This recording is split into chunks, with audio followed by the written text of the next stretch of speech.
Hello, I'm Larry Miller, Member of Parliament for Bruce Grey Owen Sound. Last time, or one of the last times I was on Facebook Live was 2 weeks ago today, and we had just broke the story or found out that our federal government had, in behind the scenes and quietly, basically took away something that seniors have had for some time. And I think when you hear the facts here, you'll agree that these seniors should still have this. So just so you get an understanding on it, prior to January 1st of this past year, in cases where couples who were previously not eligible for the GIS, and GIS is Guaranteed Income Supplement.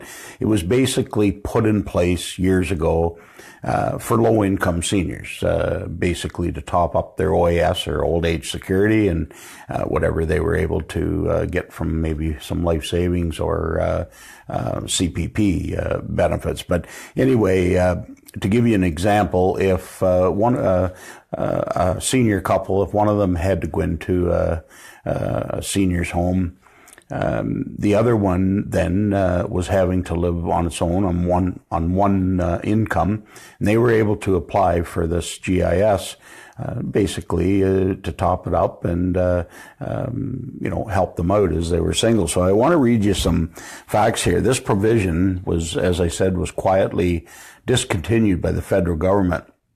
Now, it's forced a number of seniors to face an economic burden, basically forcing a lot of them to live below the poverty level guidelines that were originally used for the calculation of the GIS. So this result has forced seniors in very bad economic situations, and it happens at a very difficult time in their lives. A lot of people are, they know they're on a fixed income, and they're always worried about, will I have enough, to carry me into and through my golden years. So it's just plain common sense, I think, that the spouse who's now forced to live on their own when one of their partner has to go into a senior assisted living, that they have this right to be reassessed as a single individual. And as I said, the government has totally taken this away and forced them into a situation where they must pay the costs associated with running a household on their own, where they previously had the support from the income of their partner.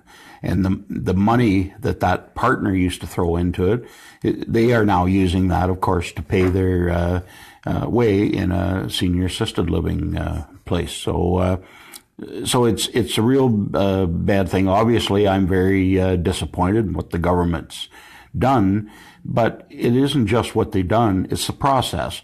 They're not open and transparent about this at all. As I said, they quietly swept it under the rug, so, hoping that none of us would find this out. I'll tell you how I found out about it is that through a local accountant brought it to our attention, and Service Canada has verified that this is the way it is, and so I think it's a huge mistake. It's an attack on our seniors, and what this is all about. The Liberals, when they in the last election said, or shortly after the last election, said they'd run deficits up to $10 billion. Well, we all know that the deficit that they've budgeted for in the next this year and in the next 2 or 3 years is in excess of $20 billion more than that, or for a total of almost $30 billion. So their $20 billion alone, over and above what they said, $10 billion wasn't acceptable in my household, and I don't imagine in yours as well. But that's what they said they do, and they got elected, so I guess we can let that go. But then to turn around and right away say we're going to actually go in deficit 30 billion instead of 10, not acceptable. And in the end, what they're doing, because of their overspending, now they're attacking seniors in this case, and many other people. They're also attacking small businesses and farmers out there.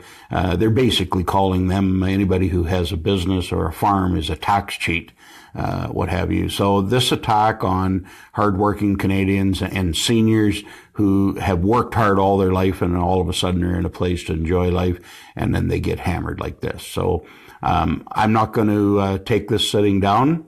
We're going to keep fighting this with my colleagues, Lisa Raitt, Phil McColman, and many others. Andrew Scheer are on this. So we're going to keep up the fight on this and on others. So once again, it's a Labor Day weekend coming up. I'm Larry Miller, Member of Parliament for Bruce Grey, Owen Sound. Have a great weekend. Talk to you soon.